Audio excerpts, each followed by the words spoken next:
जी कागज जेडे ने सान पर 10 दिन में जमीन खाती है। और पाकिस्तान ओवरसीज फोरम का हर मेंबर हमारे लिए इस वक्त यूसुफ कोकर है। हर मेंबर यूसुफ कोकर बना हुआ है और हमें सिर्फ और सिर्फ इंसाफ चाहिए।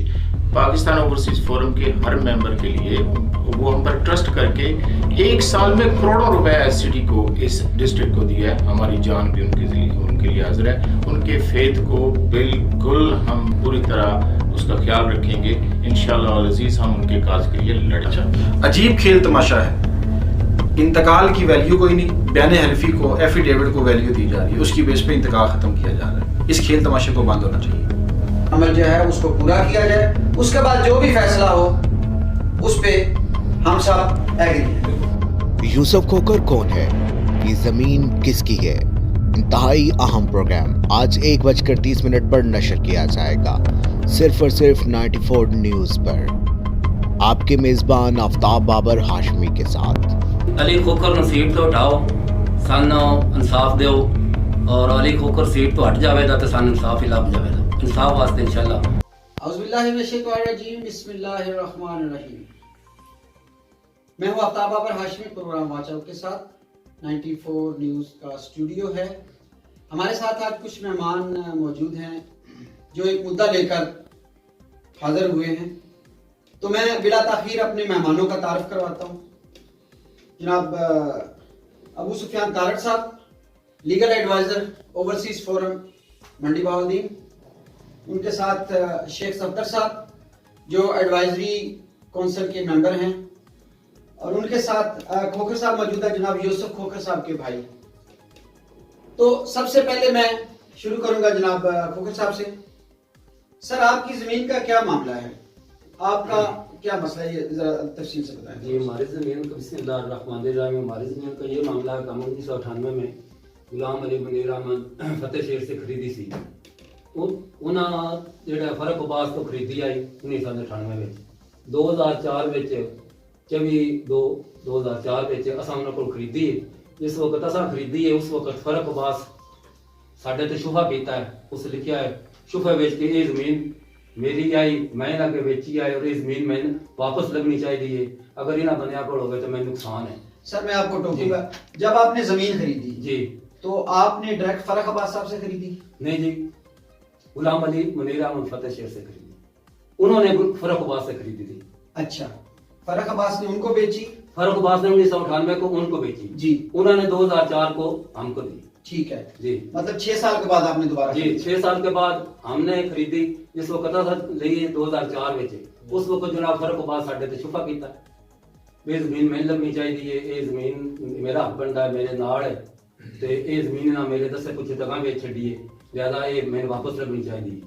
ਉਹ ਜਨਾਬ ਫਰਕ ਅਬਾਸ ਇਹ ਦਰਖਾਸਤ ਦਿੱਤੀ ਸਿਵਲ ਵਿੱਚ, ਦਰਖਾਸਤ ਦੇ ਕੇ ਤੇ ਇਹਦੀ ਕੋਈ ਡੇਟ ਜਰਾ ਕੱਲ ਮਹੀਨਾ ਖਾਣੀ ਹੁੰਦੀ ਹੈ। ਉਸ ਤੋਂ ਬਾਅਦ ਇਸ ਸ਼ੁਫਾ ਤਾਂ ਹੀ ਹੁੰਦਾ ਹੈ ਜੇ ਤੂੰ ਤਰਿਆਈ ਜਮਾ ਕਰਾਈ ਹੋਵੇ। ਇਹ 6,66,000 रुपया बनता है। इस तो 6,66,000 ਇਹਦੇ ਕੋਲ ਨਹੀਂ ਭਰਿਆ ਗਿਆ, ਸੋਮ ਨਹੀਂ ਦਿੱਤੀ ਗਈ, ਤੇ ਇਹ ਜਿਹੜਾ ਨਾ ਅੱਗੋਂ ਖਾਰਜ ਹੋ ਗਿਆ। 2-3 ਮਹੀਨੇ ਕੇਸ ਚੱਲਿਆ। ਉਸ ਤੋਂ ਬਾਅਦ ਇਹ ਸ਼ੁਫਾ ਉਹਦਾ ਖਾਰਜ ਹੋ ਗਿਆ, ਇਹ ਜ਼ਮੀਨ ਸਾਡੇ ਹੱਥ 'ਚ ਹੋ ਗਈ, ਇਹ ਸ਼ੁਫਾ ਸਾਡੇ ਹੱਥ 'ਚ ਹੋ ਗਿਆ। ये ऑलरेडी एक जो फैसला है वो आपके हक में हो गया। ये शुफा वाला फैसला हमारे हक में। उसके बाद दोबारा उन्होंने केस किया जी, उसके बाद 2017 में उन्होंने केस किया हमारे पर। अच्छा खोकर साहब, मैं आपको यहाँ पे एक और सवाल पूछूंगा। क्या एक सफेद पोश आदमी के पीछे आप पड़े हुए हैं जी कि वो हमसे जमीन ले रहा है, जबकि वो कहता है कि मेरी पुश्तैनी जमीन है जी, तो क्या कोई वजह ना दूसरी तो नहीं जिसकी वजह से आप उसको इस हवाले में खींच रहे हैं? बिल्कुल कुछ वजह नहीं, कोई गलबात नहीं, कोई पड़ोस से सी, कोई सानू चंगी तकलीफ नहीं। ते उसने यही सोचा है 17-18 साल तो बाद भाई बंदे कितने माड़े न। मैं सर सूकड़ हाँ, ਉਹਦਾ एक पुत्र ਜਿਹੜਾ है अली बास सैकटरी है ज़िले आला कोल, उस एक गेम जी बनाई है, पटवारी को दरखास्त लिखा के जी, नाल मोहम्मद अमीन नंबरदार है जी, ਉਹਦੇ ਕੋਲ तस्दीक कराई जी कि अल्फिया बयान लिया सो ਤੁਸੀਂ ਆਖੋ ਬਈ ਫਲਾਣਾ ਕਿੱਲੇ ਜਿਹੜੇ ਨੂੰ ਇਹ ਫਰਕ ਬਾਸ ਨਹੀਂ ਵੇਚੀ। ਇਹ ਨਹੀਂ ਵੇਚੀ ਤਾਂ ਉਹਨਾਂ ਦਾ ਮੁਰਾਦ ਇਹ ਹੈ ਕਿ ਇਸ ਗੁਲਾਮ ਅਲੀ ਤੇ ਮੁਨੀਰ ਅਹਿਮਦ ਅੱਗੇ ਨਹੀਂ ਵੇਚੀ ਜੀ। ਉਸ ਤੋਂ ਬਾਅਦ ਇਹ ਜਿਹੜੀ ਜ਼ਮੀਨ ਉਹ ਅਸਾਂ ਲਈ ਹੈ, ਸਾਡਾ ਇੰਤਕਾਲ ਵੀ ਸਹੀ ਮੰਨਦਾ ਹੈ ਫਰਕ ਬਾਸ ਜੀ। ਬਈ ਉਮਰ ਇਜਾਦ ਯੂਸਫ ਦਾ ਤਾਲੁਕ ਸੈਨ ਦਾ ਇਹਨਾਂ ਦਾ ਇੰਤਕਾਲ ਵੀ ਠੀਕ ਹੈ ਉਹ ਗੁਲਾਮ ਅਲੀ ਰਬੀਰ ਲੱਖ ਦੀ ਵੇਚੀ ਹੈ ਇਹ ਪੂਰੀ ਹੈ ਸ਼ੁਬੇ ਦੇ ਵਿੱਚ ਲਿਖ ਕੇ ਅਗੂ ਦੇ ਕੋਲ ਸੋਮ ਨਹੀਂ ਕਰਿਆ ਗਿਆ ਜੀ ਤੇ ਉਹ ਕੇਸ ਜਿਹੜਾ ਸਾਡੇ ਹੱਥ 'ਚ ਹੋ ਗਿਆ ਉਹ ਫਿਰ ਚੁੱਪ ਕਰ ਰਿਹਾ 2017 ਦੇ ਵਿੱਚ ਫਿਰ ਉਸ ਇੱਕ ਰਿਪੋਰਟ ਬਣਾਈ ਹੈ ਬੇ ਮੁਦੀਰ ਅਮਨ ਫਤਿਹ ਸ਼ੇਰ ਤੇ ਗੁਲਾਮ ਅਲੀ ये मेरे मुजेरे ने ये मैंने बकायदा हिस्सा देंगे ये मुनीर अहमद फतेह शेर ये कौन लोग हैं? ये जो फरूख अब्बास ने जिन लोगों को बेची थी जिन्हों से हमने खरीदी थी। अच्छा, जिन लोगों से आपने जमीन खरीदी हाँ उसको उसने डिक्लेयर किया कागजात में बयान हल्फी में या हाँ। किसी भी इदारे में कि ये मेरे मुजेरे हैं। मैंने इनको बेची नहीं थी, ये मेरे मुजारे थे। मुजेरे हैं, हम इससे काश का आधा हिस्सा लेते हैं ठीक है। और आधा हिस्सा लेते हैं हम इनको बिक्री नहीं किया इसका तस्दीक करता है मीन लबरदार तस्दीक करता है इस जमीन का कि फरूख अब्बास ने जमीन नहीं बेची हल्फिया बयान करता है। एक नजीर अहमद है हमारे गांव का वो ये बयान करता है कि हम इसके डेरे पे रहते हैं इसकी हम जमीन काश्त करते हैं डेरे पे और फरूख अब्बास में ने जमीन नहीं मतलब वो जो मुनीर लोग हैं उन्होंने हल्फिया बयान दे दिया कि हम मुजारे थे, हमने खरीदी नहीं थी। नहीं जो नंबरदार है ना जी वो बोलते हैं कि फरूख अब्बास ने जमीन नहीं बेची मुनीर गुलाम अली वो वगैरह तो वो तो हमको दे के चले गए ना। ये 2017 में वो बोलते हैं कि ये जो हल्फिया बयान है नंबरदार ने दिया है जी हल्फिया बयान नंबरदार ने दिया है कि ये जमीन जो है ना फलाना फलाना एकड़ ये मैं हल्फिया बयान देता हूँ तो फरूख अब्बास ने नहीं बेची। ठीक है।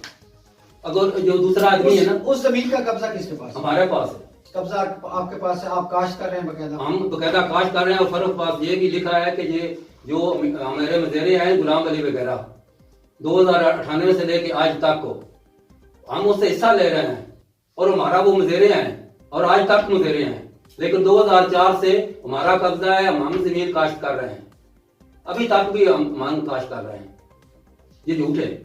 जी ठीक है। मैं फिर आपके पास आऊंगा। अब मेरे साथ हैं जनाब शेख सफदर इकबाल साहब जो कि मेंबर मसालती committee overseas forum member advisory committee overseas forum. Sheikh साहब क्या अली अब्बास खोखर या फरूख अब्बास खोखर के साथ आप चूंकि इनके साथ हैं इनके लिए आए हैं आपका कोई जाती वजह ना तो नहीं जिसकी वजह से आप इनका साथ दे रहे हैं? बाकी ओवरसीज फोरम जो है वो ओवरसीज भाइयों के लिए किस हद तक काम कर रहे हैं? जी अस्सलाम वालेकुम, thank you very much channel 94 news 94 Hashmi साहब बहुत शुक्रिया थोड़े सवाल का। सर इस तो पहले मैं ना ही यूसुफ खोखर साहब ਨੂੰ ਜਾਣਨਾ और ना ही फरूख खोखर साहब और पार्टी ਨੂੰ ਸਾਰਾ लेकिन मैं ये जानना कि ये ਜਿਹੜੇ ਜਰਾਇਮ ਨੇ ਇਸ ਕਿਸਮ ਦੇ ਕਿ ओवरसीज बाहर बैठे ਹੁੰਦੇ ਨੇ ਕਿਧਰੇ ਉਹ ਕਮਾ ਰਹੇ ਹੁੰਦੇ ਨੇ ਉਹ ਭੇਜ ਰਹੇ ਹੁੰਦੇ ਨੇ ਪਿੱਛੇ ਫਿਜ਼ੀਕਲੀ ਮੌਜੂਦ ਨਹੀਂ ਹੁੰਦੇ ਇਹ ਫਰਾਡ ਸਰ ਬਹੁਤ ਪੁਰਾਣੇ ਹੋ ਗਏ ਪਾਕਿਸਤਾਨ ਵਿੱਚ ਔਰ ਇਹ ਅਲਮੀਆ ਹੈ ਵੇ ਕਿ ਸਿਵਲ ਸੁਸਾਇਟੀ ਜਿਹੜੀ ਹੈ ਉਹ ਉਹਨਾਂ ਦੀ ਸੈਕਰੀਫਾਈਸਿਸ ਤੇ ਐਕਸੈਪਟ ਕਰਦੀ ਹੈ ਉਹਨਾਂ ਦਾ ਕੰਟਰੀਬਿਊਸ਼ਨ ਜਿਹੜਾ ਹੈ ਉਹ ਐਕਸੈਪਟ ਕਰਦੀ ਹੈ ਜਦੋਂ ਆਉਂਦੇ ਨੇ ਉਹਨਾਂ ਦੀ ਸਰਵਿਸਿਜ਼ ਐਕਸੈਪਟ ਕਰਦੀ ਹੈ ਲੇਕਿਨ ਉਹ ਉਹਨਾਂ ਦੀ ਜਾਨ ਮਾਲ ਦੀ ਤਹਫੁਜ਼ ਇੱਜ਼ਤ ਆਬਰੂ ਸੈਲਫ ਰਿਸਪੈਕਟ ਦੀ ਤਹਫੁਜ਼ ਦਾ ਕੋਈ ਬੰਦਾ ਉਹ ਇੱਕ ਇਜਤਮਾਈ ਸੋਸਾਇਟੀ ਉਸ ਨੂੰ ਕਵਰ ਨਹੀਂ ਸੀ ਕਰਦੀ। शुक्र अलहमदुल्ला जी रीसेंटली इट्स बिन 1.5 ईयर साढ़े एक दोस्त जोड़े ने उन्होंने ये आइडिया दिता चौधरी आजम गोंदल साहब साढ़े पानी फोरम ने चौधरी शायद रजा राजा साहब साढ़े पानी फोरम ने साढ़े होर मरकजी लीडरान ने उन्होंने कोशिश करके दोस्तों को दावत दी कि असी शामिल हो गए। मैं सर ब्रीफ जो एक तारफ दसन लगा कि साढ़े उस दी बुनियाद यानी फोरम के आगाज की बुनियाद भी यही सी कि कुछ इस किस्म के वाकयात होए सन जिहदे विच बहुत ही बेचारे लोग जिहड़े ने वो फस गए सन और उन्हां दी ज़मीन ते कब्जा हो चुकिया सी।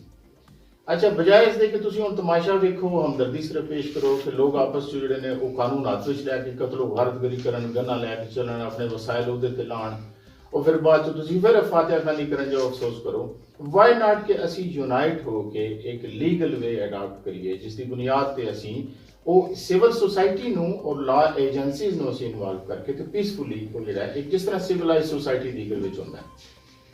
लिहाजा जनाब हाशमी साहब ये साडा वो बुनियाद है और उस तरह जो है कि यूसुफ खोखर साहब का केस सामने आया और ऑनेस्टली साडे सारे दे पट जाग पे मैं सर आपको शेख सफदर इकबाल साहब मैं आपको यहाँ पे रोकूंगा जनाब। यूसुफ खोखर साहब का केस ओवरसीज फोरम में आया, जी जबकि यूसुफ खोखर साहब पता चला कि अभी तक ओवरसीज फोरम के मेंबर भी नहीं हैं, तो फिर इतनी हमदर्दी यूसुफ खोखर साहब के साथ क्यों? ਸਰ ਕਾਜ਼ ਵਿੱਚ ਜਦੋਂ ਡਾਕੂਮੈਂਟਸ ਅਸੀਂ ਵੇਖਦੇ ਉਹ ਸਾਨੂੰ ਸੱਚੇ ਨਜ਼ਰ ਆਏ ਨੇ, ਉਹਨਾਂ ਦੇ ਡਾਕੂਮੈਂਟਸ ਅਸੀਂ ਚੈੱਕ ਕਰਾਏ ਨੇ, ਸਾਡੀ ਲੀਗਲ ਟੀਮ ਮੌਜੂਦ ਹੈ, ਔਰ ਕੁਝ ਮੈਂ ਚੀਜ਼ਾਂ ਤੁਹਾਨੂੰ ਜ਼ਰੂਰ ਦੱਸ ਦਿਆਂਗਾ, ਕੁਝ ਅਸੀਂ ਸੀਕ੍ਰੇਟ ਵੀ ਰੱਖਣਾ ਚਾਹੁੰਦੇ ਹਾਂ, ਜਿਸ ਤਰ੍ਹਾਂ ਕਿ ਦੂਸਰੀਆਂ ਪਾਰਟੀਆਂ ਨੇ ਕੀਤਾ ਹੈ। ਪਰ ਜਿਸ ਵੇਲੇ ਫਾਈਨਲੀ ਇਹ ਸੁਣਿਆ ਨਾ ਕਿ ਇੰਤਕਾਲ ਤੋੜਨ ਵਾਸਤੇ ਇੰਤਹਾਈ ਇਲੀਗਲ ਔਰ ਇੰਤਹਾਈ ਇਮੋਰਲ ਤਰੀਕਾ ਇਖਤਿਆਰ ਕਰਕੇ ਓਵਰਨਾਈਟ ਉਹ ਪੂਰਾ ਇੰਤਕਾਲ ਤੋੜ ਦਿੱਤਾ ਗਿਆ ਔਰ ਬੰਦੇ ਨੂੰ ਮਸਲਨ ਇਨਫਾਰਮ ਤੱਕ ਨਹੀਂ ਕੀਤਾ ਗਿਆ। ਸਰ ਇਹ ਤਕਲੀਫ ਦਾ ਉਹ ਪਹਿਲੂ ਸੀ ਜਿਸ ਨੂੰ ਤੁਸੀਂ ਸ਼ਾਇਦ ਸਮਝੋ ਕਿ you can you been attacked of your honour, robbed of your honour, ਔਰ ਤੁਸੀਂ ਅਟੈਕ ਹੋਏ ਹੋ। ਮਸਲਨ ਇੱਕ ਓਵਰਸੀਜ਼ ਸਾਡਾ ਬੰਦਾ ਵੇ ਔਰ ਇਹ ਕੋਈ ਵੀ ਹੋਵੇ, ਓਵਰਸੀਜ਼ ਹੋਵੇ ਜਾਂ ਕੋਈ ਵੀ ਹੋਵੇ, ਲੇਕਿਨ ਫਿਲਹਾਲ ਅਸੀਂ ਇਤਨਾ ਹੀ ਰੱਖਿਆ ਕਿ ਸਾਡੇ ਜਿਹੜੇ ਓਵਰਸੀਜ਼ ਭਾਈ ਨੇ, ਸਾਡਾ ਦੋਸਤ, ਉਹ ਸ਼ਾਮਿਲ ਹਨ ਜਾਂ ਨਹੀਂ ਹਨ, ਅਸੀਂ ਉਹਨਾਂ ਦਾ ਸਾਥ ਦੇਵਾਂਗੇ। ਤਕਲੀਫ ਉਸ ਗੱਲ ਦੀ ਪਹੁੰਚੀ ਕਿ ਉਹ ਬੰਦਾ ਬਾਹਰ ਸਾਡੇ ਨਾਲ ਮਜ਼ਦੂਰੀਆਂ ਕਰੇ, ਪਰਸਨਲ ਇੱਕ ਸਰ ਅਟੈਚਮੈਂਟ, ਤੁਸੀਂ ਮਸਲਨ ਉਹ ਇੱਕ ਐਸਾ ਐਲੀਮੈਂਟ ਹੈ, ਔਰ ਅਸੀਂ ਉਹਨਾਂ ਦਾ ਸਾਥ ਦਿੱਤਾ ਤੇ ਅਸੀਂ ਇਹ ਜੋ ਹੁਣ ਸ਼ੁਰੂ ਕੀਤਾ ਇਨਸ਼ਾਅੱਲਾ। ਇਹ ਬਲਕਿ ਫਰਖਬਾਦ ਸਾਹਿਬ ਖੋਖਰ ਸਾਹਿਬ ਦੇ ਜਿਹੜੇ ਅਜ਼ੀਜ਼ ਰਿਸ਼ਤੇਦਾਰ ਬਾਹਰ ਹਨ, ਅਸੀਂ ਉਹਨਾਂ ਨੂੰ ਵੀ ਦਾਵਤ ਦੇਵਾਂਗੇ ਸਾਡੇ ਨਾਲ ਸ਼ਾਮਿਲ ਹੋ ਜਾਓ ਤੇ ਕਮਾਈਆਂ ਦੇ ਹੋਰ ਤਰੀਕੇ ਬਣਾਈਏ, ਇੱਜ਼ਤ ਆਬਰੂ ਨਾਲ ਸੋਸਾਇਟੀਆਂ ਨੂੰ ਸਿਵਲਾਈਜ਼ ਤਰੀਕੇ ਨਾਲ ਅੱਗੇ ਚੱਲਣ ਵਿੱਚ ਅਸੀਂ ਹੈਲਪ ਕਰੀਏ। ਯੂਸੁਫ ਖੋਖਰ ਸਾਹਿਬ ਨਾਲ ਚੁੱਕੇ ਇਹ ਸਾਨਿਆ ਹੋਇਆ ਜੀ, ਇਹ ਹਾਦਸਾ ਹੋਇਆ, ਉਹਨਾਂ ਨਾਲ ਜ਼ਿਆਦਤੀ ਹੋਈ ਹੈ, ਸਾਡੇ ਸੰਗੀ ਇਨਸ਼ਾਅੱਲਾ ਬਣਨਗੇ, ਨਾ ਵੀ ਬਣਨ ਅਸੀਂ ਉਸ ਕਾਜ਼ ਦੇ ਨਾਲ ਹਾਂ ਜੀ, ਔਰ ਉਹ ਕਾਜ਼ ਸਾਡੀ ਬੁਨਿਆਦ ਹੈ। ਲਿਹਾਜ਼ਾ ਇਹ ਫਰਦ ਡਜ਼ ਨਾਟ ਮੈਟਰ ਜੀ, ਕੋਈ ਵੀ ਹੋ ਸਕਦਾ ਹੈ, ਅਗਰ ਉਹ ਸਾਡੇ ਉਸ ਕ੍ਰਾਈਟੇਰੀਆ ਵਿੱਚ ਜਿਹੜਾ ਸਾਡੀ ਬੁਨਿਆਦ ਨੂੰ ਕਵਰ ਕਰਦਾ ਹੈ, ਜਿਹੜੇ ਸਾਡੇ ਅਸੀਂ ਬੇਸਿਕ ਮਾਟੋ ਲੈ ਕੇ ਚੱਲੇ ਹਾਂ, ਜਿਸ ਤਰ੍ਹਾਂ ਅਸੀਂ ਰੋਜ਼ਗਾਰ ਦੀ ਸਕੀਮ ਨਾਲ ਕਰਨੇ ਆ, ਜਿਸ ਤਰ੍ਹਾਂ ਅਸੀਂ ਯਤੀਮ ਬੱਚਿਆਂ ਦੀ ਸ਼ਾਦੀਆਂ ਵਾਸਤੇ ਇਸੇ ਕਰ ਰਹੇ ਹਾਂ, ਜਿਸ ਤਰ੍ਹਾਂ ਅਸੀਂ ਸਾਫ਼ ਪਾਣੀ ਦੀ ਮੁਹਿੰਮ ਇੱਥੇ ਪ੍ਰੋਵਾਈਡ ਕਰ ਰਹੇ ਹਾਂ, ਜਿਸ ਤਰ੍ਹਾਂ ਅਸੀਂ ਤੁਹਾਡੇ ਜਿਹੜੇ ਬੱਚੇ ਡਿਜ਼ਰਵਿੰਗ ਬੱਚੇ ਨੇ ਉਹਨਾਂ ਨੂੰ ਸਕਾਲਰਸ਼ਿਪ ਅਸੀਂ ਦੇ ਰਹੇ ਹਾਂ ਕਿ ਉਹ ਪੜ੍ਹ ਸਕਣ, ਉਹ ਕਿਤੇ ਪਹੁੰਚ ਸਕਣ। ਇਸੇ ਤਰ੍ਹਾਂ ਸਰ ਅਸੀਂ ਯਾਨੀ ਕੋਈ ਡਿਸਕ੍ਰਿਮੀਨੇਸ਼ਨ ਇਸ ਬਾਤ ਵਿੱਚ ਨਹੀਂ ਹੈ। ਉਹ ਕੋਈ ਵੀ ਦੋਸਤ ਸਾਡਾ ਕੋਈ ਕੇਸ ਲੈ ਕੇ ਆਉਂਦਾ ਹੈ, ਸਾਡੇ ਦੋਸਤ ਉਸੇ ਤਵੱਜੋ ਦਿੰਦੇ ਨੇ। ਉਹਦੀ ਇੱਕ ਰੀਜ਼ਨ ਹੈ, please I will take just a minute more. ਅਸੀਂ ਨਾ ਬੜੇ ਮੁਹੱਬੇ ਵਤਨ ਗਏ ਲੋਕ ਹਾਂ, ਸਾਡਾ ਮੁਹੱਬੇ ਵਤਨ ਹੋਣਾ ਪ੍ਰੂਵ ਹੋ ਜਾਣਾ ਚਾਹੀਦਾ, ਦੋਸਤਾਂ ਨੂੰ ਪਤਾ ਹੋਣਾ ਚਾਹੀਦਾ। ਸਾਡੀ ਨੈਕਸਟ ਜਨਰੇਸ਼ਨ ਇਸ ਰਿਸਕ ਤੇ ਕਿ ਅਸੀਂ ਜਿਸ ਉਹਨਾਂ ਨੂੰ ਸੱਚਾਈ ਦੱਸਨੇ ਆ। ਯੂਸੁਫ ਖੋਖਰ ਜਿਸ ਵੇਲੇ ਆਪਣੇ ਬੱਚੇ ਨੂੰ ਦੱਸੇਗਾ ਕਿ ਮੈਂ 4 ਏਕੜ ਰਾਜ਼ੀ ਲਈਏ, ਮੈਂ 2 ਵਾਰੀ ਕੋਰਟ ਵਿੱਚ ਉਹ ਕੇਸ ਜਿੱਤ ਚੁੱਕਿਆ। ਹੁਣ ਚੱਕਰ ਇਹ ਹੋ ਗਿਆ ਕਿ ਉਹ ਫਿਰ ਜ਼ਮੀਨ ਤੇ ਕੋਈ ਕਬਜ਼ਾ ਗਵਰਨਮੈਂਟ ਏਜੰਸੀ ਕਰ ਗਈ ਹੈ, ਏਜੰਸੀ ਦਾ ਕੋਈ ਬੰਦਾ। ਉਹ ਆਪਣੀ ਨੈਕਸਟ ਜਨਰੇਸ਼ਨ ਨੂੰ ਕਿਸ ਤਰ੍ਹਾਂ ਮਾਇਲ ਕਰ ਸਕਦਾ ਹੈ ਕਿ ਪਾਕਿਸਤਾਨ ਵਿੱਚ ਇਨਵੈਸਟ ਕਰੋ, ਪਾਕਿਸਤਾਨ ਨੂੰ ਅਡਾਪਟ ਕਰੋ, ਪਾਕਿਸਤਾਨੀਅਤ ਨੂੰ ਓਨ ਕਰੋ ਔਰ ਉੱਥੇ ਜਾ ਕੇ ਸਰਵ ਕਰੋ, ਐਜੂਕੇਸ਼ਨ ਹਾਸਲ ਕਰੋ ਔਰ ਉੱਥੇ ਜਾ ਕੇ ਸਰਵ ਕਰੋ। ਹੁਣ ਇਸ ਕੰਡੀਸ਼ਨ ਵਿੱਚ ਮਸਲਨ ਲਾਸਟ ਤੇ ਇਸ ਮੁਲਕ ਦਾ ਵੀ ਜਿਹੜਾ ਐਕਚੁਅਲੀ ਪਲਾਨ ਕਰਦਾ ਹੈ ਕਿ ਜਿਹੜਾ ਸਾਨੂੰ ਹੱਥ ਇੱਕ ਦੇ ਰਿਹਾ ਵੇ ਉਹ ਦਿੰਦਾ ਚਲਾ ਜਾਏ, ਔਰ ਦੂਜੇ ਪਾਸੇ ਉਹਦੀ ਜਿਹੜੀ ਨੈਕਸਟ ਜਨਰੇਸ਼ਨ ਨੇ ਉਹਦੀ ਆ ਕੇ ਇੱਥੇ ਜੌਬ ਕ੍ਰੀਏਟ ਕਰਨ, ਇੱਥੇ ਇੰਡਸਟਰੀ ਲਾਉਣ, ਇੱਥੇ ਇਨਵੈਸਟ ਕਰਨ ਮੁਖਤਲਿਫ ਸੈਕਟਰ ਵਿੱਚ। ਤੁਸੀਂ ਉਹ ਮਿਸ਼ਨ ਦੇ ਉੱਤੇ ਹੀ ਮਾਰ ਦਿੱਤਾ ਜਿਸ ਵੇਲੇ ਉਹ ਵਿਚਾਰਾ ਬਾਹਰ ਬੈਠਿਆ ਵੇ ਨਿਊਯਾਰਕ ਵਿੱਚ, ਔਰ ਤੁਸੀਂ ਉਹਦੀ ਪ੍ਰਾਪਰਟੀ ਤੇ ਕਬਜ਼ਾ ਤੁਸੀਂ ਅੱਗੋਂ ਕਿਸ ਤਰ੍ਹਾਂ ਲੋਕਾਂ ਨੂੰ ਕਾਇਲ ਕਰ ਸਕਦੇ ਹੋ? ਮੇਰੇ ਸਿਵਲ ਸੁਸਾਇਟੀ ਨਾਲ ਸਵਾਲ ਹੈ, ਤੁਸੀਂ ਕਿਸ ਤਰ੍ਹਾਂ ਮੈਨੂੰ ਕਨਵਿੰਸ ਕਰ ਸਕਦੇ ਹੋ ਇਸ ਚੀਜ਼ ਤੇ ਤੁਸੀਂ ਖੜੇ ਨਹੀਂ ਹੋ ਰਹੇ, ਤੁਸੀਂ ਬੋਲ ਨਹੀਂ ਰਹੇ ਅਗਰ, ਤੇ ਤੁਸੀਂ ਮੈਨੂੰ ਕਿਸ ਤਰ੍ਹਾਂ ਕਨਵਿੰਸ ਕਰ ਸਕਦੇ ਹੋ ਕਿ ਮੈਂ ਉੱਥੇ ਜਿਹੜੀ ਜਮ੍ਹਾਂ ਪੂੰਜੀ ਮੈਂ ਹੈ ਸਾਰੀ ਉਮਰ ਦੀ ਕਮਾਈ ਜਾਂ ਆਪਣੀ ਔਲਾਦ ਜਿਹੜੀ ਉੱਥੇ ਜਿਹੜਾ ਉਹ ਕਮਾਉਣ, ਮੈਂ ਉਹਨਾਂ ਆਖਿਆ ਜੀ ਨੋ ਕਮ ਸਰਵ ਮੰਡੀ ਪਾਉਦੀ, come serve Pakistan, let's help build a society, एक इंडिपेंडेंट माशरा के तकलीफ दी है। हाशिम साहब तुसी खुद सर मेरा यहाँ पे आपसे एक और सवाल जनाब, आपने सारी गुफ्तगू की जनाब बड़े तवज्जो से सुनी, नाज़रीन भी सुन रहे हैं। थैंक यू जी। इस केस से पहले क्या आप फरख अब्बास खोखर साहब या अली अब्बास खोखर साहब या यूसुफ खोखर साहब को ज़ाती तौर पे जानते थे? नहीं सर बिल्कुल नहीं, and I don't intend to even, मेरी मसलन ख्वाहिश भी नहीं है। मैं यूसुफ खोखर का नाम ही पहली बार सुने हैं। अल्लाह ताला उन्होंने मसाइल हल करे। और फरक साहब ਦਾ ਤਰੀਕਾ ਗੁਫ਼ਤਗੂ ਹੈ ਸਾਡੇ ਚੇਅਰਮੈਨ ਨੂੰ ਉਹਨਾਂ ਬਲੈਕਮੇਲਰ ਕਿਹਾ ਹੈ, ਉਹਦੀ ਖਾਹਿਸ਼ ਖਤਮ ਹੋ गई कि ऐसे बंदे ਦੀ ज़ियारत या दर्शन किए जान। जी मेरा ये मेरा सवाल करने का यही था कि आप इस पे थोड़ा सा बात करना कि मेरे जज्बात बड़े मजरू हुए ने। देखो मैं अपने घर आया लुटन वास्ते नहीं, मैं बाहरों कमा के लिया के मैं भी यूसुफ खोखर सा फोरम ਦਾ हर मैंबर यूसुफ खोखर है। इसलिए ਅਸੀਂ ਉਹ ਫੀਲ ਪਰਸਨਲੀ ਪੇਨ ਕਰਨੇ ਆ ਜਿਹਨੂੰ ਓਨ ਨਹੀਂ ਕਰ ਰਹੇ। ਤੁਸੀਂ ਬਾਹਰ ਦੁਨੀਆ ਵਿੱਚ ਕਿਸੇ ਸਿਵਲਾਈਜ਼ ਸੋਸਾਇਟੀ ਵਿੱਚ ਤੁਸੀਂ ਇਹਦਾ ਕ੍ਰਾਈਮ ਕਰੋ, ਉਹ ਕ੍ਰਾਈਮ ਕ੍ਰਿਮੀਨਲ ਵਰਸਸ ਉਹ ਸਟੇਟ ਹੁੰਦਾ ਵੇ। ਅੱਛਾ ਕੀ ਇਹ ਤੁਹਾਡੇ ਤੇ ਛੱਡ ਦਿੰਦੇ ਤੁਸੀਂ ਜਾ ਕੇ ਲੜੋ ਜੀ ਹੋਣਾ, ਅਸੀਂ ਕਿਸ ਕਿਸਮ ਦੀ ਐਨੀਮਲ ਸੋਸਾਇਟੀ ਅਸੀਂ ਕ੍ਰੀਏਟ ਕਰਨਾ ਚਾਹੁੰਦੇ ਹਾਂ ਜਿੱਥੇ ਲੋਕ ਆਪਸ ਵਿੱਚ ਲੜਨ ਬਾਅਦ ਤੁਸੀਂ ਫਾਤਿਹ ਕਰਕੇ ਉਹਦੇ ਤੇ ਹੋਰ ਆਪਣੇ ਮੁਖਤਲਿਫ ਕਾਰੋਬਾਰ ਚਲਾਓ। ਮੈਂ ਸਰ ਨਹੀਂ ਜਾਣਦਾ ਦੋਵਾਂ ਨੂੰ ਔਰ honestly I don't want even ਨੋ ਮੈਂ ਇਸ਼ੂ ਨੂੰ ਜਾਣਦਾ ਮੈਂ ਕੇਸ ਨੂੰ ਜਾਣਨਾ। ਅਸੀਂ ਸਰ ਪੂਰੇ ਸਦਕੇ ਦਿਲ ਨਾਲ ਕੇਸ ਸਾਡੀ ਇੰਤਹਾਈ ਮੁਖਲਿਸ ਟੀਮ ਨੇ ਸਨਾਵਲਾਈ ਸਾਹਿਬ ਨੇ ਔਰ ਅਬੂ ਸੁਫਿਆਨ ਸਾਹਿਬ ਨੇ ਸਟੱਡੀ ਕੀਤੀ ਔਰ ਕਰਵਾਈ ਆਪਣੇ ਪੋਸਟ ਅਸਾਤਜ਼ਾ ਕੋਲੋਂ ਸਾਡੇ ਕੋਲ ਡਾਕੂਮੈਂਟ ਸਾਨੂੰ ਸਪੋਰਟ ਕਰ ਰਹੇ ਨੇ।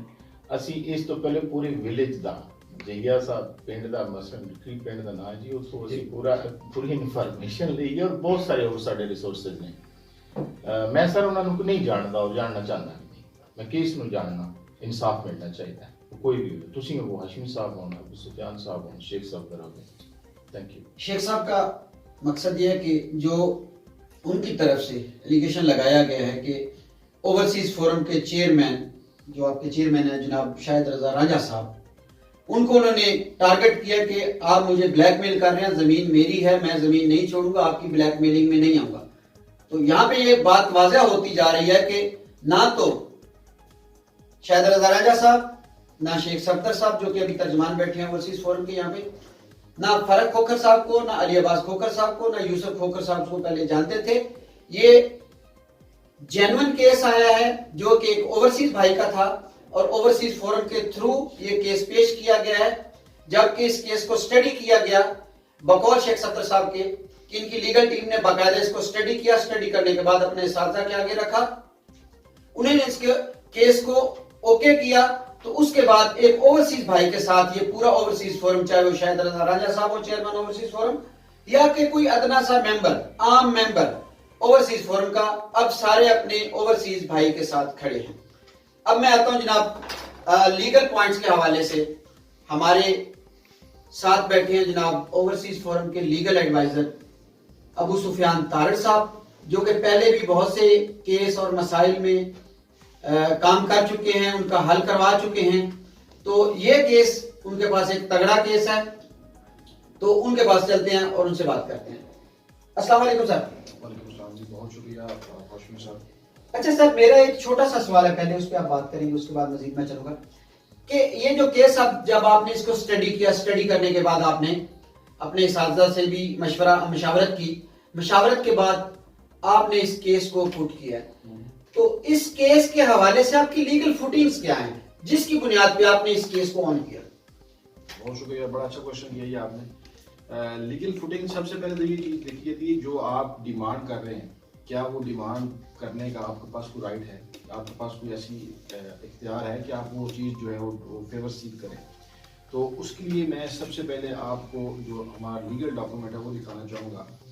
जो हमारे यूसुफ खोखर साहब ने 2004 के अंदर ये प्रॉपर्टी जब बाय की थी, ये उस ज़मीन का फ़र्द है। अगर आपका कैमरा मैन दिखा सके, ये फ़र्द है वो, ठीक है।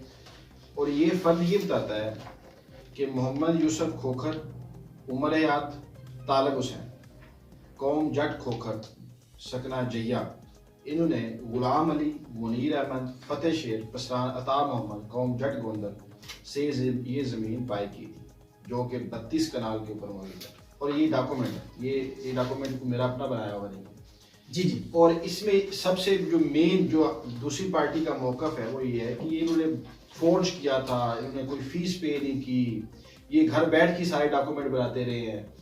उसके लिए मैं ये बताना चाहूँगा कि ये सारे, अगर आपका कैमरा दिखा सके, ये सारे वो चलान नंबर है, ये सारी वो फीसेज है जो इन्होंने पे की, जो इन्होंने गवर्नमेंट ऑफ पाकिस्तान को फीसेज पे करने के बाद ही जो इंतकाल पास होता है, ये वो नंबर है, ये चीज़ हो गई। अब ये डॉक्यूमेंट हमारे पास आ गया, ज़मीन हमारे नाम लग गई। अब ये गुलाम अली और ये मुनीर अहमद, ये कौन लोग हैं? ये वो लोग हैं जिनको मोहम्मद फरक खोखर साहब ने ज़मीन सेल की थी 1998 की, जिस तरह उमर याद साहब ने 1998 में जिन्होंने सेल की थी, ये वो लोग हैं जी। अच्छा, उसके बाद जो मेरे पास फर्दर एक चीज़ होती है जमाबंदी। जमाबंदी का मतलब ये होता है कि जो आपके पास कब्जा उसका है, यानी जो सिर्फ डॉक्यूमेंट लेके घूम रहे हैं, ये मेरे पास जमाबंदी है। ये भी आपका कैमरा में दिखा सके, ये सारी जमाबंदी जब से मैंने ज़मीन परचेज की है, ये तब से लेके अभी तक, ये 2004 से 2009 तक, फिर उसके बाद मुझे इशू हुई 2013 से 2014 तक, 2016 से 2017 तक, जिस दिन उन्होंने ये दोबारा कहा है कि जी जमीन तो फोर्ज्ड है, ये तो इंतकाल हुआ ही नहीं है, ये तो जमीन ही मेरे पास है, ये तो मैंने किसी और को मुजारे पे दी हुई है, ठेके पे दी हुई है, अच्छा, उस टाइम पे ये मैं खुद काश कर रहा हूँ, ये डॉक्यूमेंट आपको बता रहे हैं, ये मेरे डॉक्यूमेंट नहीं है, ये जमाबंदियां ये मौजूद हैं। जमाबंदियां मौजूद है, ठीक है, ये होगी लीगल फुटेज। उसके बाद मैं ये क्लेम क्यों कर रहा हूँ, मेरा आज मुद्दा क्या है आपके सामने आया है, वो ये है कि 2004 के अंदर मैं शुफा करता हूँ कि ये जमीन मेरी है। शुफे का मतलब ये होता है कि ये जमीन मुझे चाहिए, इस पे ज्यादा राइट मेरा है। जब मैं कोर्ट में जाता हूँ, सर मैं आपको यहाँ पे टोकूंगा क्योंकि आप लीगल एडवाइजर हैं, वकील हैं, एक प्रोफेशनल वकील हैं, चाहे वो जमीन जायदाद का या किसी का भी हो, सारी कानूनी पेचीदगियों से आप वाकिफ हैं। मेरे जो नाकस इल्म है उसके मुताबिक ज़रई अराजी का तो मुझे नहीं पता, लेकिन जो रिहायशी जमीन होती है या घर प्लाट होता है, जब सेल की जाती है तो उसके 3 महीने का टाइम होता है, उस पे पड़ोसी या साथ वाला या उसके रिश्तेदार अपना दावा दायर कर सकते हैं। ये जमीन बकौल इन डॉक्यूमेंट्स के, बकौल खोखर साहब के, कि ये 1998 में इन्होंने ली, उसके बाद 2006 में जाके वो बंदा दावा कर रहा है। नहीं, तो क्या आप यहाँ पे मैं बताता हूँ, हुआ ये है कि जरा मुझे वो भी बताएं, वो 3 महीने वाली मैं आपको बताता हूँ। 2004 के अंदर उन्होंने जगह परचेज की, 2004 के अंदर विद इन टाइम उन्होंने शुफा किया, इसमें बिल्कुल टाइम बाढ़ नहीं था, विद इन टाइम उन्होंने शुफा किया। उनको पता चला, जो उन्होंने स्टोरी लिखी हुई कि मैं वहाँ एक महफिल में बैठा हुआ था, वहाँ मुझे पता चला ये जमीन सेल हो गई है, क्योंकि मैंने फिर फौरी उसी वक्त इसमें के अंदर जब टाइम इन्होंने दूसरी पार्टी से जमीन बाय की, इन्होंने बाय की, तो पहली पार्टी जो थी असल वारिस, उन्होंने विद इन टाइम फर्क ने विद इन टाइम शुफा किया। उसमें उन्होंने ये मेंशन किया हुआ है कि 6:30 पर मैं एक फलां महफिल में बैठा हुआ था, मुझे पता चला और मैंने उसी वक्त ऐलान किया कि ये जमीन मेरी है, मैं ये जमीन बाय करूंगा। उसके बाद उन्होंने कोर्ट का रजू किया, कोर्ट ने कहा मोस्ट वेलकम, जो कोर्ट का एक प्रोसीजर है जी। कोर्ट ने कहा इसकी इतनी फीस बनती है, ये ज़रे सोम आप जमा करवाएं और आप कोर्ट के अंदर आ जाए, अपना केस प्रेजेंट करें। उन्होंने ज़रे सोम जमा नहीं करवाया और वो एक्स पार्टी हो गया, और वो जो जमीन थी ऑलरेडी हमने बाई की हुई थी, और वो हमारे फेवर में कोर्ट ने कह दिया कि ये जमीन आपने बिल्कुल परचेज की हुई है, आप इसको कल्टीवेट करें, ये आपकी अपनी प्रॉपर्टी। मतलब जो ड्यूरेशन था ज़रे सोम जमा करवाने का या दावा दायर करने के बाद ज़रे सोम जमा करवाने का या रुजू करने का, उस टाइम को उन्होंने एक्सपायर कर दिया, रुजू नहीं किया, तो कोर्ट ने आपके हक में फैसला दिया। कोर्ट ने हमारे हक में फैसला दे दिया, फिर वो हो गए बिल्कुल खामोश। फिर उन्होंने ये समझा, उन्होंने कहा बस ठीक है, अब वक्त गुजर गया है। 2017 के अंदर उनको अल्लाह ताला ने दोबारा पावर इख्तियार दिया, उन्होंने कहा अब कोई मसला नहीं। उन्होंने इमीडिएट डे एंड नाइट करके सारे फैसले इंतकाल खत्म करवा के और वो अपने नाम पे जमीन ट्रांसफर करवा दी विद इन अ डे। उन्होंने जो प्रोसीडिंग शुरू की ना, मैं वो बता रहा हूँ कि उन्होंने अपने इसी सोर्सेस को इस्तेमाल करते हुए वही चीजें की। मतलब विद इन डे से मुराद मैं आपको एग्जांपल दे सकता हूँ कि एक दिन 24 को उनका इंतकाल मनसूख हुआ है और 25 को अमल दरामद हो गया, 27 को वेरी नेक्स्ट डे आप और मैं वहां पे जाएं तो हमारे तो 3-3 महीने लग जाते हैं, अमल दरामद नहीं होता। एग्जैक्टली सर, बिल्कुल ऐसे ही है। उस सेंस में कह रहा हूँ विद इन डे। अच्छा, उसमें आपको एक और चीज बताऊं, जो हमारी दूसरी पार्टी का मौकफ है कि हमें तो पता ही नहीं है, हम तो इस चीज को जानते ही नहीं है कि ये कैसे हो गया, उसके लिए मैं आपके क्या, उसके लिए कोई नोटिस वोटिस मैं बताता हूँ, मैं आपको एक्चुअल मैं जो इसकी लीगल वैल्यूज हैं वो आपको बताऊंगा, जो इसमें चीजें हैं वो बताऊंगा। वैसे स्टोरी तो हर बंदे को पता है, इनको भी स्टोरी, मैं आपको कुछ चीजें जो एक्चुअल है वो टेक्निकल चीजें बताऊंगा। अभी ये जब 2017 के अंदर मोहम्मद फराज खोखर साहब ने इंतकाल मंसूखी की एप्लीकेशन दी है, उसके अंदर ये उनके सिग्नेचर है, ठीक है जी, ये सिग्नेचर। और जब उन्होंने इंतकाल करवाया है फर्स्ट पार्टी के नाम पे 1998 के अंदर, ये सेम वो दोनों, ये सिग्नेचर आप देखिए बेशक, ये सिग्नेचर और ये सिग्नेचर बोथ आर सेम, ठीक है। और आज मैं उनके ये क्लेम करूं, मुझे तो पता ही नहीं, मतलब मैं या मतलब ये सिग्नेचर और दिस सिग्नेचर दोनों बोथ आर सेम, ठीक है। और मैं 2017 को उठ के कहता हूँ ये मुझे बिल्कुल होश ही नहीं, मुझे तो पता ही नहीं है बिल्कुल, ठीक है। उसमें सारी चीजें कोर्ट में डिक्लेयर्ड है। इसमें हुआ क्या है, इसमें सिर्फ और सिर्फ ये इसमें अपनी पावर और जो है ना अपनी अथॉरिटी का इस्तेमाल करते हुए सारी चीजें होगी। अदरवाइज लीगल फुटिंग में मैं तो आज भी कहता हूँ, जिक्र किया है कि पावर में आने का, तो इसका थोड़ा वाजह कर दे कि वो कैसे पावर में है। जी पावर में यही कि उनका बेटा होम सेक्रेटरी है जी, उस बैठा हुआ होम डिपार्टमेंट में। Okay. पावर इससे बड़ी पावर क्या हो सकती है? एसी डीसी की डिवीजन सारी उसके अंडर है, और ये हमारे जितने एसी और डीसी हैं वो उनके मैनेज किए हुए और उनके अंडर आते हैं। यही मतलब पावर हमारी जो पॉलिटिकल जो भी यहाँ पर लोग हैं, मतलब पॉलिटिकल असर और रसूख इस्तेमाल करके। जी फंड वो इशू करते हैं हमारे सरगोदा और जी सर, आप जारी रखिए। और उसमें ये है कि जी जब उन्होंने जमीन अपने नाम पे लगवाई, उसमें हुआ क्या कि उन्होंने ये यकतरफा कार्रवाई करते हुए हमें कोई नोटिस सर्व नहीं किया, कोई हमें सुना नहीं किया, हमारे इंतकाल मंसूख करके हमें पता बाद में चलता है कि लो जी आपके नाम पे तो जमीन ही कोई नहीं है, जमीन आप कल्टीवेट कर रहे हैं 2004 से ओवरवर्ड, मतलब इतना टाइम ड्यूरेशन बनता है, और आज ये कागज जो है, ये पेपर मुझे ये बता रहे हैं कि आपके नाम पे जमीन ही नहीं है। मैं ये पूछ रहा हूँ ये कौन सा इंसाफ है, ये कौन सी कोर्स है, ये कौन सा सिस्टम ऐसा है कि रातों रात मुझे सुने बगैर ही, मुझे बताए बगैर ही, मुझे कोई नोटिस किए बगैर ही खुद ही सारी चीजें मैनेज करके, ठीक है, मेरे नाम से उन्होंने प्रॉपर्टी जो अपने नाम पे लगवा ली। हम ये कहते हैं हम आज भी कोर्ट से बाहर नहीं जाएंगे, हम कोर्ट के अंदर रहेंगे, हम लीगल फाइट करेंगे, लीगल फाइट करें, एक्चुअल हमारे साथ इंक्वायरी करें, ठीक है, साफ शफाफ इंक्वायरी करने के लिए सबसे जरूरी चीज है अली अब्बास खोखर साहब जो हैं होम सेक्रेटरी जो है उन्हें फिल फॉर वो अपने ओहदे से हटाया जाए, ताकि हम एक प्रॉपर प्योर इंक्वायरी करवा सके, ताकि ये डॉक्यूमेंट जो कह रहे हैं ये डॉक्यूमेंट भी है, जो जिस बंदे ने डिसीजन करना है वो भी बिल्कुल ओपनली बता सके कि भाई ठीक हो, आप राइट पे हो। अगर वो बंदा सीट पे रहा तो कोई भी यहाँ पे, मैं तो आपको आज आपके चैनल पे ये बता के जा रहा हूँ, जो यूसुफ खोखर की बजाय और भी जितने खोखर आ जाए, अगर वो बंदा सीट पे मौजूद है तो कोई भी ये नहीं कह सकता कि ये डॉक्यूमेंट गलत है, ये डॉक्यूमेंट सही रहेंगे। उसकी रीजन क्या है, वो होम सेक्रेटरी साहब जितनी देर तक अपने घर नहीं आएंगे ये डॉक्यूमेंट बिल्कुल ठीक रहेंगे।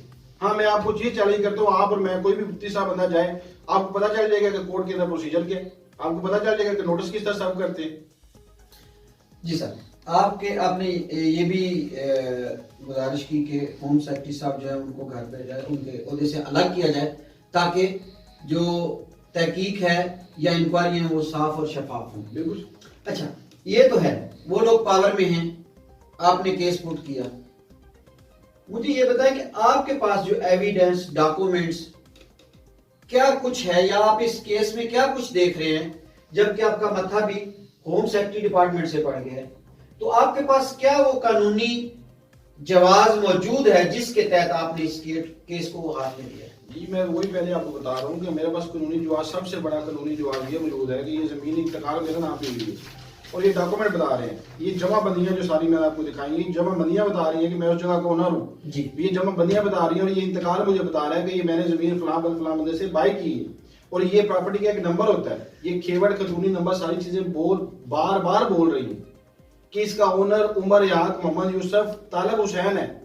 मैं तो ये कोर्स में बता चुका हूँ, हर जगह पे ये जी हर बंदे को बता चुका हूँ कि ये डॉक्यूमेंट ये बोल रहे हैं कि ये जमीन इसका एक्चुअल ओनर कौन है। रातों रात में ऐसा स्टोरी पड़ती है, रातों रात पता चलता है कि मैं इसका ओनर नहीं हूँ, मेरे पास इसके अलावा और क्या हो, मेरे पास 10-15 साल से जमाबंदियां आ रही हैं, मैं उस जमीन पे कल्टीवेट कर रहा हूँ। आप जाके ग्राउंड रियलिटी चेक करें, लोग आपको बताएंगे, एविडेंस मिलेंगे आपको, लोग बताएंगे कि यहाँ पे क्या चीजें कल्टीवेट, कौन कल्टीवेट कर रहा है, देखिए इलाका कौन सा, ये जंगल में बैठ, मेरे पास ये सारी एक्चुअली लीगल फुटेज मौजूद है जी। ये काम हो रहा है उस दौरे हुकूमत में ओवरसीज भाइयों के साथ, जिस हुकूमत का मालिक, जिस पार्टी का लीडर ओवरसीज भाइयों की दिन रात बात कर रहा है और ये शो कर रहा है कि ओवरसीज पाकिस्तानी ही मेरी हुकूमत, मेरी पार्टी और मेरे मुल्क का सरमाया है। अगर उनके दौरे हुकूमत में ओवरसीज भाइयों के साथ ये बताओ हो रहा है, तो ओवरसीज भाई जिसकी शय पे, जिसके साथ चले हुए हैं, खुदा ना खास्ता कल को ये दौरे हुकूमत नहीं रहता, ये गवर्नमेंट नहीं रहती, दूसरी गवर्नमेंट आती है, जिनको ओवरसीज पाकिस्तानियों ने आंखें दिखाई हुई हैं कि हमारा लीडर वो है, तो क्या वो इनको बख्शेंगे? इस हवाले से आप क्या कहेंगे जी? ओवरसीज फोरम जो है, जबकि मुझे याद पड़ता है कि 23 जून, उसके बाद जनाब वजीर आजम साहब ने कॉल की, ओवरसीज भाई बढ़ चढ़ के वजीर आजम की एक आवाज पे इस्लामाबाद, लाहौर, इस्लामाबाद के चक्कर लगाए, जो कि दरीना ख्वाहिश थी वजीर आजम पाकिस्तान की कि ओवरसीज पाकिस्तानी को राइट ऑफ वोट मिले। उसके लिए तमाम ओवरसीज पाकिस्तानियों ने और आपके ओवरसीज फोरम ने भी बहुत काम किया। तो आपकी कितनी उम्मीदें? क्या आपके हुकूमती बंदा है, क्या हुकूमत आपके हक में कुछ फैसला देगी? देखिए जी, हम जितने भी ओवरसीज हैं, आप जानते हैं अच्छी तरह, सारे दोस्त जानते हैं कि हम बिल्कुल अपनी कश्तियाँ एक किस्म की जला के घर से निकलते हैं। बड़े ऑप्टिमिस्टिक लोग होते हैं। हमें मसलन कोई लैंग्वेज नहीं आती होती है, एक्सपीरियंस नहीं आते, हम घर से निकलते हैं और फिर हम अपनी जड़ों से बहुत जुड़े रहने वाले लोग होते हैं। हम उसी तरह बड़े ऑप्टिमिस्टिक हैं कि इंशाअल्लाह अजीज़ कोर्ट में केस है, कोर्ट उस पर अपनी हमदर्दाना रवैया इख्तियार करेगी और गवर्नमेंट इस बात को सुन रही है, सिविल सोसाइटी सुन रही है। और इनिशियली हम बिल्कुल अपने ओवरसीज भाइयों से अपील करते हैं कि वो इसमें हमारे हम आवाज़ बने और हमारे साथ चलें। वो ऑप्टिमिज्म तो हम छोड़ नहीं सकते क्योंकि घर अपना है, ज़मीन छोड़ नहीं सकते कि हमारे दोस्त की और वो हक पे है और हम आवाज़ उठा रहे हैं। गवर्नमेंट सुन रही है जी। और क्या आप चेयरमैन पीटीआई को कोई पैगाम देना चाहेंगे ओवरसीज के बीइंग ओवरसीज जी? हमारे उन्होंने वोटिंग कास्ट जो है उसके लिए काफ़ी काम किया है। मैं आज एक पेज पढ़ रहा था, थोड़ा सा एक साइड पे जाना चाहता हूँ कि मैं पढ़ रहा था कि कौन कौन सी पाकिस्तान में एंडेंजर्ड स्पीशीज़ हैं। वो पता चला जी कि मारखोर हैं, तिलोर है, इस किस्म की कुछ चीज़ें। मुझे यकदम ऐसा लग रहा था नहीं, इंसाफ और जो है ना हक, ये सबसे बड़ी एंडेंजर्ड स्पीशीज़ है हमारी सोसाइटी में। मिस्टर प्राइम मिनिस्टर को चाहिए और दूसरे भी जो लोग कोर्ट सिस्टम है हमारा, जो हमारे यहाँ पर किसी भी इदारे में सरबराहान है, मीडिया कम्युनिटी को चाहिए कि सबसे पहले वो जस्टिस के लिए और ट्रूथ के लिए कोई कोशिश करें। ये वैल्यू ख़त्म होती जा रही है सोसाइटी से। ये भी बिल्कुल ऐसा लग रहा है जिसको फॉरेन आइडिया हो। आप अपने हक की बात करें, आप अपने जनाब सच्चाई की बात करें, ऐसा लगता है कि आप पता नहीं किसी बाहर किसी सोसाइटी से बिलोंग करते हैं। So once again it has been said very clearly कि एक बंदा जो ओवरनाइट, जितनी देर में अमेरिका से जहाज पे बंदा यूसुफ खोकर यहाँ नहीं पहुंच सकता, उतनी देर में इंतकाल तोड़ दिया गया है। अगर उसको इन्फॉर्म बेचारे को किया भी हो, वो बिल्कुल नहीं आ सकता इतनी देर में। मैं तकरीबन हर साल 1-2 दफा ट्रैवल करता हूँ, नहीं आ सकता। उस बंदे को साइड सीट पे करें, इंसाफ के तकाजे पूरे करें। ये बहुत उन लोगों का सरमाया है जिन्होंने बहुत मेहनत से कमाया है, हलाल की कमाई है, और वो हर साल इस मुल्क की सारी मशीनरी चलाते हैं। मैं कसम उठा के कह सकता हूँ कि वो जो डिप्टी सेक्रेटरी साहब हैं, उनके पे चेक पे यूसुफ खोखर की स्टैंप लगी होती है। वो उसका पैसा होता है जिससे उनको पे चेक मिलता है। वो अपने इलाके में जो अभी 25 करोड़ का लेके आए हैं फंड, वो भी हम चेक करेंगे कि वो कौन से ठेकेदारों के पास वो जाता है और वो मसलन क्या उसमें खुद बोर्ड होती है। हमें बिल्कुल ट्रस्ट नहीं है, हम उस पर नजर रखेंगे और वो हम अर्ज करते हैं दोबारा, हमें बहुत यानी इतना ही बहुत है, हमारी रिक्वेस्ट माने, जिसका जो हक है उसको दें। मिस्टर प्राइम मिनिस्टर ऐसे अपने गवर्नमेंट ऑफिशियल को साइड पे करें जो यानी रातों रात जो है वो एक ऐसा काम करवाते हैं जो मेरे जैसे एक बंदे के लिए या किसी और शरीफ आदमी, इस मुल्क के शरीफ आदमी के लिए वो महीनों का और बड़ा कॉस्टली एक प्रोसेस है। So I could keep saying this over and over again Hashmi साहब, ये बड़ी पेनफुल गल है यार साडे वास्ते। I hope someone listens to it और सानू एक पर्सनल गिराजी या पर्सनल सुनना तो चाहिए, क्योंकि जिस बंदे की जो ताकत है वही उससे गुजारिश कर रही है कि वो पेन में। सर चीफ जस्टिस ने और बहुत सारे ताकतवर ने एक नाम लेके कोई दवाई तो नहीं देनी। इंसाफ बहुत है, में 4 एकड़ एम नहीं है, मिट्टी ऐथी किसी दी प्यो दादे दी नहीं होंदी, रब दी बनाई। वो जो बंदे वापस अपने अशरफुल मखलूकात में जा रहे थे, मिट्टी ते जानी थोड़ी बननी है। कितनियां नस्लां तो कौन इत्थे काबज होया, बड़े बड़े कानून वगैरह इत्थों के गुजरे ने। सिंपल जी एक रियलिटी है, इस मुल्क नूं बचाओ, इस सिस्टम नूं बचाओ। I don't want to be sentimental, लेकिन बहुत हद हो गई है। असी ओवरसीज बहुत तंग होके बैठे हैं और असी रिक्वेस्ट कर रहे हैं, तो रिक्वेस्ट की हद तक अगर इसको सुन लिया जाए तो असी ममनून जी, होंगे। बहुत शुक्रिया सर आपका, बहुत शुक्रिया जी। अबू सुफियान तार साहब, आखिरी बात, इस केस के हवाले से आप कितने पुरउम्मीद हैं? क्योंकि आप ये केस पुट हुआ है ओवरसीज फोरम के थ्रू, पाकिस्तान ओवरसीज फोरम मंडी बाउद्दीन के थ्रू, क्योंकि आप ओवरसीज फोरम के लीगल एडवाइजर भी हैं, फोरम किस हद तक यूसुफ खोखर साहब के साथ खड़ा है, किस लिमिट तक जाएगा, और कानूनी हवाले से इस केस से आप कितने मुतमिन हैं? जी बिल्कुल, हम बड़े इसमें सेटिस्फाइड हैं।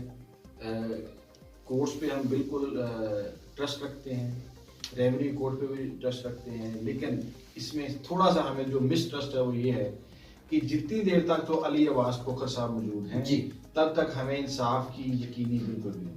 और मुझे नहीं लगता कि हमें रेवेन्यू कोर्ट के पास इतना कोई इख्तियार है कि वो अली अब्बास खोखर के खिलाफ कोई डिसीजन ले सके। हाँ, जब वो अपनी सीट पे ना रहे तब मैं पूरा उम्मीद हूँ कि इंशाल्लाह हमारी अपील फिक्स हुई है और इंशाल्लाह अपील हमारे फेवर में आएगी, क्योंकि एक फैक्चुअल लीगल ग्राउंड्स पे इसमें हम कोई out of the way favour मांग नहीं रहे।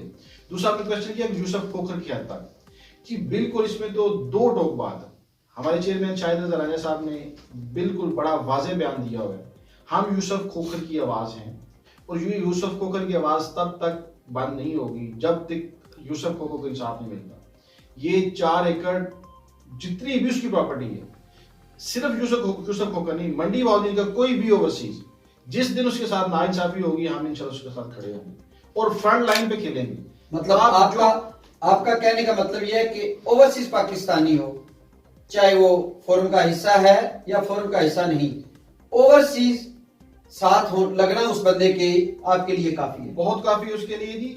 और दूसरी चीज, किसी को कोई ये अब शक नहीं रहना चाहिए कि हम किसी से कोई डरने वाले हैं। आप जितनी मर्जी धमकियां दें, आप जितने मर्जी सोर्सेज इस्तेमाल करें, आप जितनी मर्जी सिफारिशें करें, आप जितना मर्जी प्रेशर डालें, मैं आपको आपके चैनल पे क्वेश्चन की बात कर रहा हूँ, इंशाल्लाह ये ओवरसीज फोरम, ये पूरी टीम, ये कभी भी आपकी किसी धमकी में, किसी प्रेशर में नहीं आए। ये इंसाफ के तकाजे पूरे करें, जमीन जिसको जाती है उसके दे दें, हमारी ये रिक्वेस्ट है। साफ शिफाफ इंक्वायरी करें। अगर आज फिर कह रहा हूँ, अगर हमें इंसाफ ना मिला तो हम हर जगह पे जाएंगे, हम स्ट्राइक करेंगे, हम जो भी हम अपना सिंपल इज दैट, हम जो भी कर सके हम इंशाल्लाह करेंगे। लेकिन तब तक हम बिल्कुल ये टाइम देते हैं, कोर्ट्स को भी देते हैं, अली अब्बास खोखर साहब को देते हैं, गवर्नमेंट ऑफ पाकिस्तान को भी देते हैं कि प्लीज खुदारा इस ओवरसीज के साथ इंसाफ करें। अगर आप इंसाफ नहीं करेंगे तो लोगों का यकीन उठ जाएगा और हम इंशाल्लाह फ्रंट लाइन पे खेलेंगे और हम इंशाल्लाह अपने ओवरसीज की प्रोटेक्शन के लिए हर जगह पे रहेंगे।